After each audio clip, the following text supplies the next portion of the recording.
Hi everyone, happy Wednesday afternoon. So today we're going to be talking and discussing about how to keep pests, insects, that sort of thing away from things like your garden, in your home, away from your pets, so like ticks and fleas and things like that.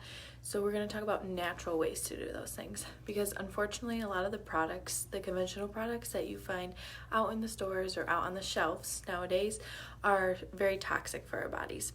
So we'll kind of start by going over why those things are toxic and what they can actually do. So a lot of herbicides, pesticides, lawn care products, those sort of things, they contain they contain harsh chemicals and heavy metals. So harsh chemicals and heavy metals can disrupt our body's natural systems, and they can cause a lot of ruckus. So when you interrupt the body with things like chemicals and metals, you can experience things like digestive issues, hormonal issues, headaches, migraines. We even see this time of year, especially when people are suffering from allergy symptoms.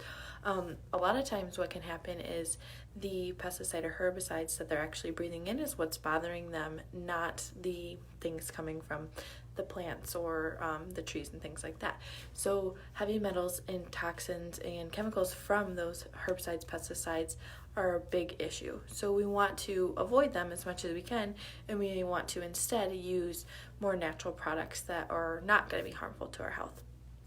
So a lot of those products include things like essential oils and things along those lines. So I'm going to go through those. I'm going to go through, okay, here are the oils you should have in your house to help deal with those deal with those pests. And then the ones that you can specifically use, in your garden or in your house or on your animals at home, okay? So there's a few that are kind of like what we would consider like a staple that you want to have when you're looking at dealing with insects and such, okay? So we have things like cinnamon. Cinnamon's a big one. I actually, when I was preparing for this and reading, I was just reading how cinnamon is so strong. It's really good to keep ants away because it just is strong enough that it totally messes up their neuroreceptors, so they're unable to find where the food is that they keep going back to and they keep getting at your house. And then on top of that, it distracts them so much that they can't communicate with their other little ant friends, and they always walk in a little line. Well, that is disrupted because the scent is so overwhelming of cinnamon. So if you want to, let me see what I can find here for the cinnamon one. And I have all of these printouts here, so you guys are going to be able to pick these up from the office, and we'll get you them that way. I'll have a little packet put together, okay? This is just all the essential oils for pest control, and then it's all the different pests that you could be experiencing and what oils help with those pests in specific. So ants is cinnamon, citrus, clove, peppermint, spearmint, tea tree, and honestly those are some pretty good staples just to have in your house. And there's so much more that those oils can do for you than just deal with ants in specific. And we're going to in the future do a more in-depth essential oil video, so that way you guys can get a grasp of, okay, this is what this oil does and what it can help with, because there's things that you can do like ingesting it for certain things, topically putting them on for certain things, diffusing them for certain things. So that'll be another seminar. We won't cover all that today. We'll just talk about the pests in our life. Okay, so it goes all the way from things like ants, fleas, lice, mosquitoes. I know that's everyone in Michigan, their favorite thing, are dang mosquitoes. So we'll learn how to deal with those. Wasps, that's something we want to get rid of. Okay, so there's a lot of different things you can do with the essential oils to make them applicable to get rid of those more toxic items in your household or on your lawn. So for example, if you wanted to make more of a natural mothball, all you would have to do is take some cotton balls, put a few drops of cedarwood essential oil on the cotton balls, and then put them where you want them. So, in your drawers. If you're winterizing things like your camper, for example, and you put mothballs in there, usually you could do something like that. Making sure that you're checking in on those, because I'm sure since they're not chemicalized and harsh, you're going to maybe have to replace them a little bit more often, but they're going to be much more natural and they're going to smell nice. All right, you can also use cedarwood to get rid of dust mites. So what you want to do is when you're washing your bedding or whatever item you're washing to get rid of the dust mites, you want to add a few drops of cedarwood oil to your detergent, and then you can also make a linen spray. And you can make a linen spray by mixing 1 cup of alcohol, so whether that's like Everclear or 140 proof or more, like type of vodka alcohol, or rubbing alcohol, just that tends to be a little bit more harsh. And then you want to do 20 to 25 drops of cedarwood. And then you can shake that in the bottle and spray that on your linens.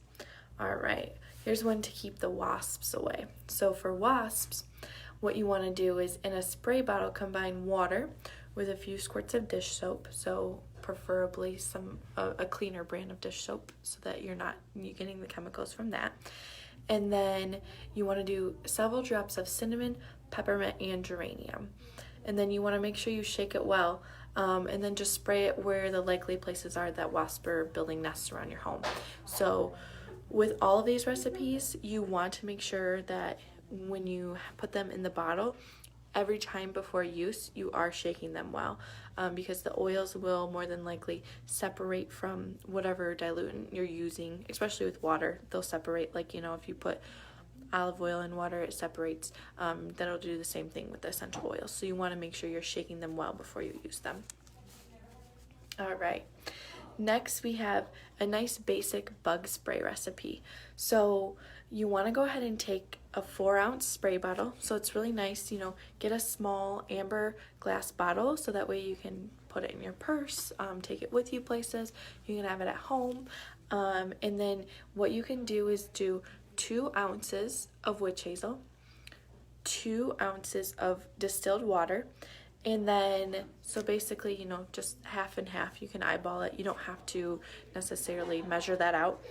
And then you want to add the amount of oil based on who's using the bug spray. So for children ages like 3 to 9, I would use less. So I'd use more like 20 to 25 drops. And for adults or kids 10 and up, you could use more, and you could use something more like 40 to 50 drops. And specifically for mosquitoes, things like citronella, geranium, lavender, cedarwood, those are all really great options when it comes to keeping mosquitoes away. There's definitely a bunch of online mosquito options for you to make your own DIY at home, but also here in the retail area, we do have already a put together bug spray that's a natural bug spray that doesn't have any harsh chemicals in it. So you could also opt for that if you're not in the mood for making things. All right, and then something to keep flies away. Lavender is really good at that. And then we have stuff like stink bugs and spiders. They do not like peppermint oil. So literally just putting peppermint oil in some water and spraying it where you're having those issues will help eliminate the spider problem. Okay, let's see here. We'll move on to talking about things that you can do with your pets to help reduce and prevent fleas and ticks. So I found a couple things, and what I want to go over with pets first is yes, Becky, I will see what we can do about getting them or digitally to you guys, okay? Good. Thanks for that comment. So when it comes to pets, what we want to do is we want to make sure we're being safe, because some essential oils can be harmful to pets, so you want to make sure you're using the correct ones.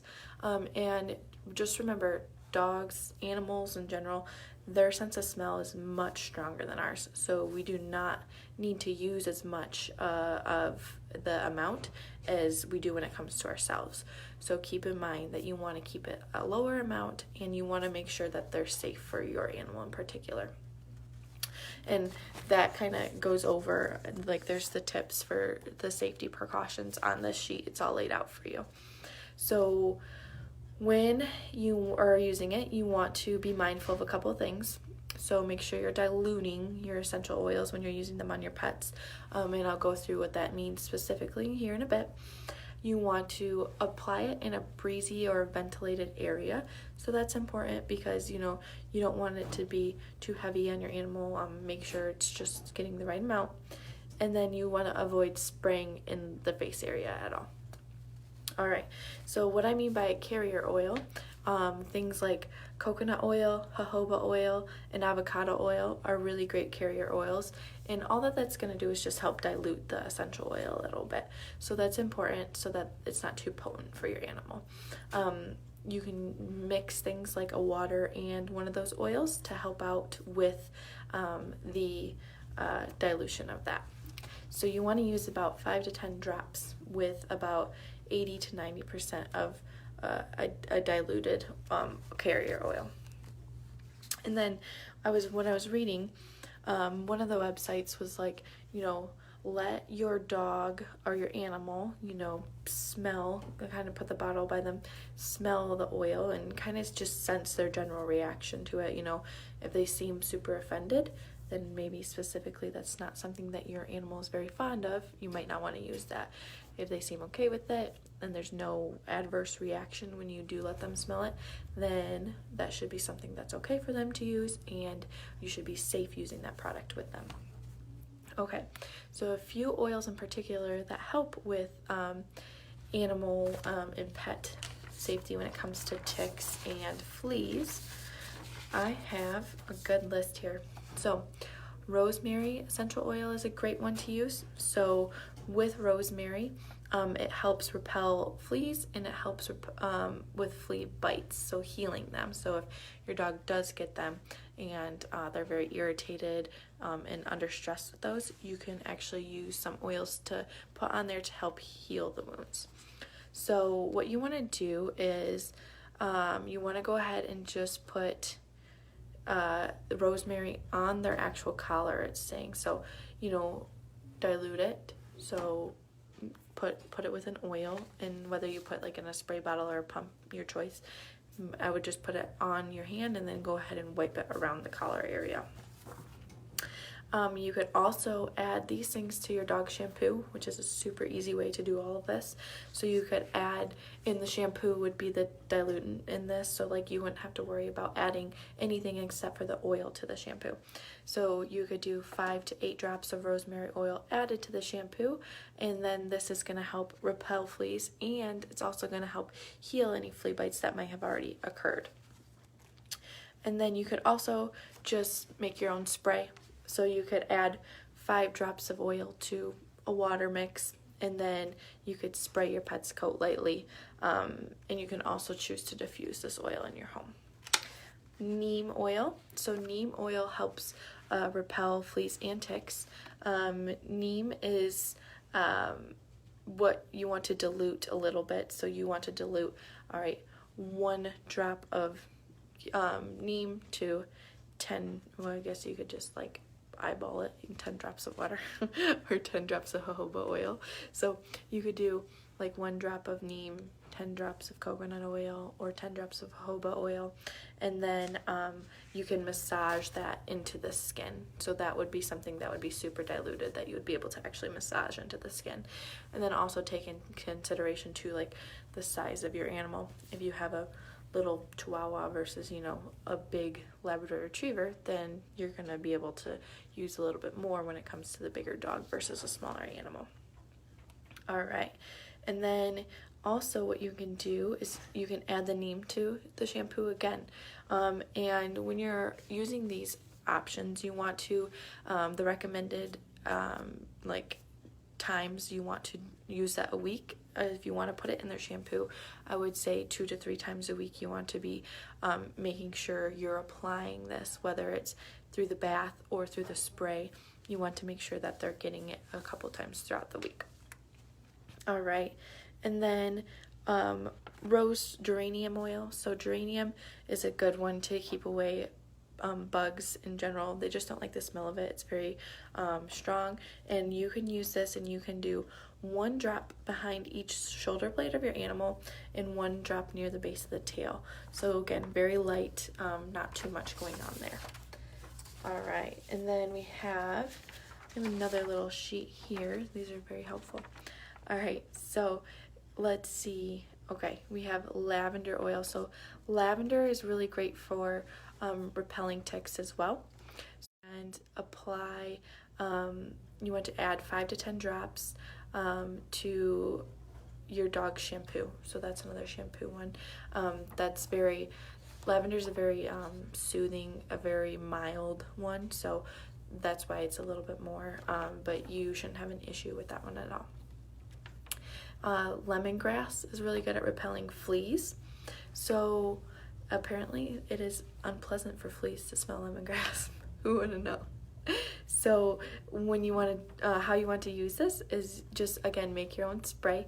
So you can add 5 drops of lemongrass to a spray bottle, and then you can apply that to your pet's coat.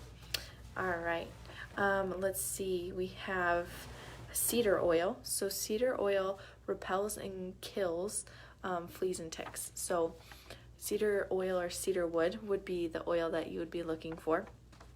And this is going to help repel those things. So you can add a few drops to a carrier oil and then spray it on them.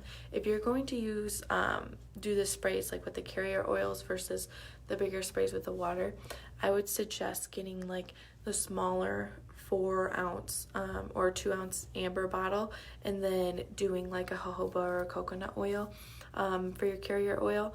You can even do olive oil, whatever is easiest. And then when you're using the ones with water, if you wanted to, you could get like the bigger amber spray bottles that are a little bit more convenient to fill all the way up with water. If you're gonna try to fill one of those all the way up with like a carrier oil, it's just a lot more oil. And if you are going to be using coconut oil, you want to make sure you get fractionated coconut oil, because that's not going to solidify. So when you have your regular coconut oil, it solidifies at a certain temperature, and it melts at a certain temperature. But if you do fractionated, it's going to stay a liquid, and it's not going to solidify. So you want to make sure that you do that. All right, now something that's super important and I'm excited for you guys to have information about is what to use in your garden. So, you know, our gardens are great and they're important, and it's we totally encourage, you know, gardening your own produce at home and having your own source for fruits and vegetables, but you want to make sure that you are also putting the right things on those fruits and vegetables to make sure that you're not consuming anything harmful when you go to pick those things. So we have a garden insect deterrent. So for this, you want to add 10 drops of the following oils to a 4-ounce glass spray bottle. So you want to do rosemary oil, peppermint oil, clove, and thyme. Fill the rest of the bottle with water and shake it, and then you just apply anywhere where you're worried about the insects invading. So if you have a bigger garden, what I would do is just take that recipe and, you know, okay, so in the 4-ounce bottle, if you want to use the 16-ounce bottle versus the smaller 4 one, then just times everything by 4, and then that way you're applying, you know, a bigger surface area versus taking forever to take the little spray bottle and go through with the tiny bottle. So then we also have a little bit of a plant fungus suppressant. So if you want to go ahead and take another 4-ounce bottle and you want to combine that with tea tree. So I would use about 25 drops of tea tree. Tea tree is a really great oil to have on hand. It's antifungal, it's antibacterial, antimicroorganism, it's good for your skin, so many things that tea tree is good for. don't think you should be using tea tree for your animals though, so just a heads up. Make sure that you're not using that for the tick or the flea repellent at all. So you want to do about 25 drops to every 4 ounces of water for a fungal growth spray. So you could be using, again, timesing that recipe by however many ounces you want to use. And with all of these different recipes, since the oils are more of a potent, strong thing that you're going to be using, you want to make sure you're using glass, because if you're using plastic, it can possibly eat away at the plastic and erode that. So use glass when you're picking out bottles to put these things into. All right, and then we have a nice veggie and fruit wash. So if you want to go ahead, you've grown your beautiful fruits and vegetables and you want to wash them. So what we have, you can fill up a large bowl with cold water, and then about half a cup of vinegar to 6 of 8 drops of lemon or orange essential oil. And then you can let them soak for a few minutes in that, and then you can rinse them well. And I've heard that when you do that, you don't taste the vinegar at all, because the orange or the lemon helps kind of overpower that, and it's very detoxifying and cleaning to the vegetables or fruits that you're putting in there.